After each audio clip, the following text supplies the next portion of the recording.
नमस्कार, मैं हेमा श्रीवास्तव और आप देख रहे हैं यूनाइटेड भारत का खास साप्ताहिक बुलेटिन वीकली कैप्सूल। आज का दिन है खबरों का।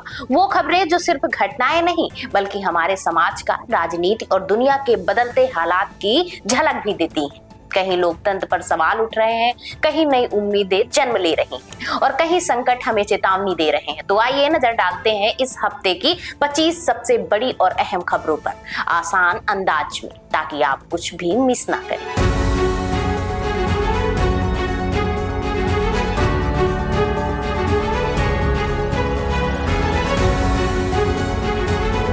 नेपाल की राजनीति में बड़ा बदलाव आया है। महीनों से चल रहे युवा आंदोलन और सोशल मीडिया बैन के खिलाफ विरोध के बाद पूर्व मुख्य न्यायाधीश सुशीला कार्की को अंतरिम प्रधानमंत्री नियुक्त किया गया। यह पहली बार है जब नेपाल को महिला प्रधानमंत्री मिली।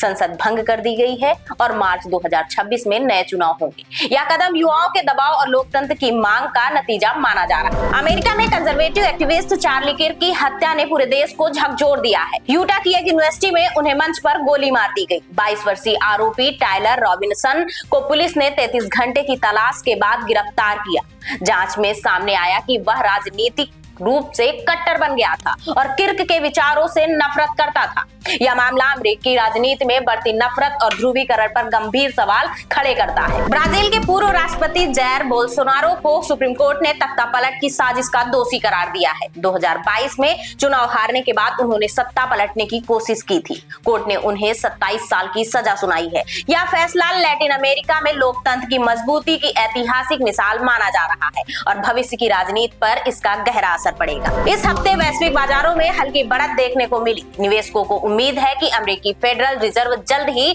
ब्याज दरों में कटौती कर सकता है। डॉलर की स्थिति कुछ मजबूत हुई और महंगाई के अनुमान भी ऊपर गए हैं। बाजार विशेषज्ञों का कहना है कि यह समय निवेशकों के लिए अनिश्चितताओं से भरा हुआ है, लेकिन दीर्घकाल में सुधार की उम्मीद बनी हुई है। रूस और नाटो के बीच तनाव और गहरा गया है। पोलैंड की सीमा में दर्जनों रूसी ड्रोन घुस आए, जिससे हड़कंप मच गया। पोलैंड ने तुरंत हवाई सुरक्षा बढ़ा दी और नाटो ने पूर्वी मोर्चे पर अतिरिक्त रक्षा इंतजाम किए। विशेषज्ञों का कहना है कि यह स्थिति अगर संभाली नहीं गई तो यूरोप में संघर्ष और बढ़ सकता है। यूक्रेन ने रूस की ऊर्जा ढांचे पर सीधा हमला तेज कर दिया है। ड्रोन हमलों से कई रूसी तेल रिफाइनरियों को निशाना बनाया गया है। यूक्रेन का कहना है कि इससे रूस की युद्ध क्षमता और तेल निर्यात पर चोट होगी। वहीं पश्चिमी देशों ने चेतावनी दी है कि इसका असर वैश्विक ऊर्जा आपूर्ति और ईंधन कीमतों पर पड़ सकता है। नेपाल में सोशल मीडिया बैन और राजनीतिक भ्रष्टाचार के खिलाफ युवाओं का गुस्सा काबू से बाहर हो गया। प्रदर्शनकारियों ने संसद भवन को आग लगा दी और सुरक्षा बलों से झड़प में अब तक 51 लोगों की मौत हो चुकी है। यह आंदोलन नेपाल की राजनीति को पूरी तरह बदलने वाला साबित हुआ। प्रधानमंत्री नरेंद्र मोदी ने लंबे इंतजार के बाद मणिपुर का दौरा किया, लेकिन इस दौरान उन्हें विरोध प्रदर्शनों का सामना करना पड़ा। विपक्ष ने कहा कि प्रधानमंत्री केवल राजनीतिक दबाव में वहां पहुंचे। गौरतलब है कि 2023 में जारी जातीय हिंसा में सैकड़ों लोग प्रभावित हुए हैं। यह दौरा राजनीतिक दृष्टि से बेहद अहम माना जा रहा है। महाराष्ट्र सरकार ने कोल्हापुर के शाही दशहरा महोत्सव को राज्य महोत्सव का दर्जा दिया है। अब इस उत्सव को विशेष फंडिंग, बड़े आयोजनों और पर्यटन बढ़ाने की मंजूरी मिलेगी। स्थानीय लोगों का कहना है कि यह फैसला उनकी परंपरा और संस्कृति को राष्ट्रीय पहचान दिलाएगा। आने वाले वर्षों में इससे आर्थिक लाभ भी बढ़ने की उम्मीद है। त्योहारों की घोषणा के बीच इस बार शारदीय नवरात्रि 10 दिनों तक चलेगी। 22 सितंबर से 2 अक्टूबर तक चलने वाले इस पर्व में लाखों श्रद्धालु शामिल होंगे। खगोल शास्त्रियों का कहना है कि इस बार तिथियों के संयोग से यह अद्वितीय संयोग बना है। पूरे देश में भक्ति और उत्सव का माहौल बना रहेगा। दुर्गा पूजा इस बार 28 सितंबर से 2 अक्टूबर तक पूरे देश में धूमधाम से मनाई जाएगी। खासकर बंगाल में षष्ठी से लेकर विजयदशमी तक भव्य पंडाल, सजावट और अनुष्ठान होंगे। हजारों की संख्या में लोग मां दुर्गा की प्रतिमाओं के दर्शन करेंगे। यह पर्व सांस्कृतिक और धार्मिक दोनों दृष्टि से बेहद खास माना जाता है। पहलगाम और ऑपरेशन सिंदूर जैसी घटनाएं होने के बाद अब एशिया कप 2025 का सबसे बड़ा मुकाबला तय हो गया है। भारत और पाकिस्तान की टीमें 14 सितंबर से दुबई में भिड़ेंगी। क्रिकेट प्रेमी इसे महामुकाबले का बेसब्री से इंतजार कर रहे हैं। टीवी और डिजिटल प्लेटफॉर्म पर इसके प्रसारण की सारी तैयारियां पूरी हो चुकी हैं। यह मैच एशिया कप का सबसे हाई वोल्टेज क्लैश माना जा रहा है। बॉलीवुड की बहुचर्चित एक्शन फिल्म बागी 4 ने बॉक्स ऑफिस पर कुछ खास प्रदर्शन नहीं किया है। टाइगर श्रॉफ और संजय दत्त स्टारर इस फिल्म ने सिर्फ 8 दिनों में 45 करोड़ रुपए से अधिक की कमाई की है। Film the Conjuring last right इसे पछाड़ चुकी है, लेकिन दर्शकों का कहना है कि बागी 4 की एक्शन और डायलॉग इसे अलग बनाते हैं। कोलकाता में आयोजित SME समिट में छोटे और मध्यम उद्योगों की चुनौतियों पर गंभीर चर्चा हुई। विशेषज्ञों ने कहा कि रोजगार, टैरिफ और सप्लाई चेन सबसे बड़ी अड़चन बनी। वहीं परंपरागत कारीगरों को आधुनिक तकनीक से जोड़ने पर भी जोर दिया गया।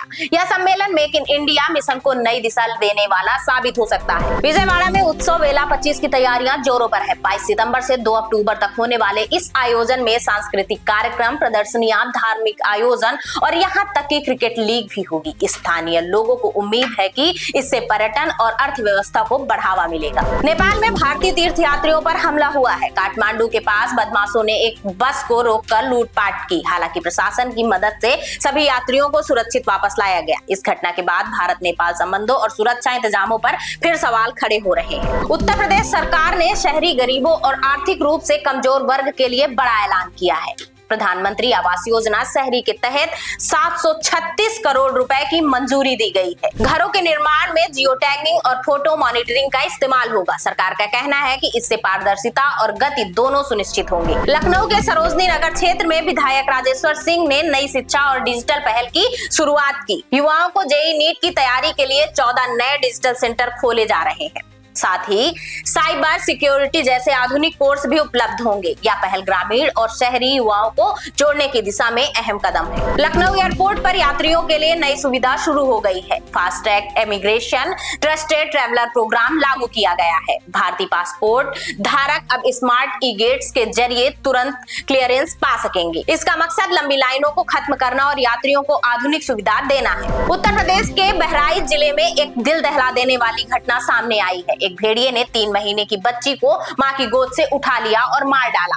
48 घंटों में यह दूसरा ऐसा मामला है। ग्रामीणों में भारी दहशत है। वन विभाग ने ड्रोन, जाल और अतिरिक्त गश्ती टीम लगा रखी है। लखनऊ से अपहरण की सनसनीखेज घटना सामने आई। 2 12 वर्षीय बच्चों का फिरौती के लिए अपहरण कर लिया गया। आरोपी बच्चों को पेट्रोल पंप पर छिपा कर रखे हुए था और 10-10 लाख की मांग कर रहा था। पुलिस ने छापा मारकर दोनों बच्चों को सुरक्षित छुड़ाया और आरोपी को गिरफ्तार कर लिया। ब्रिटेन में नस्लीय हिंसा का एक गंभीर मामला सामने आया है।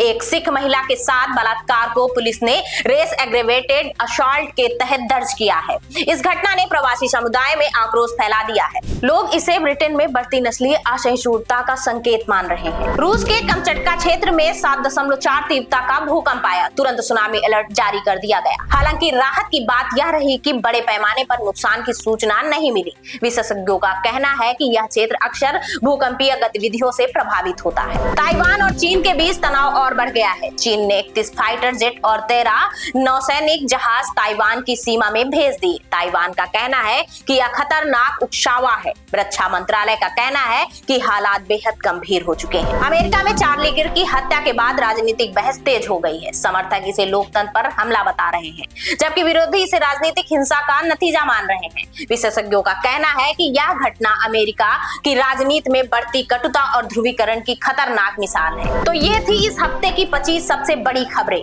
हर एक खबर अपने साथ एक कहानी लेकर आई, कहीं संघर्ष की, कहीं उम्मीद की और कहीं चेतावनी की। सवाल अब ये है कि आने वाले दिनों में हालात किस दिशा में मुड़ेंगे।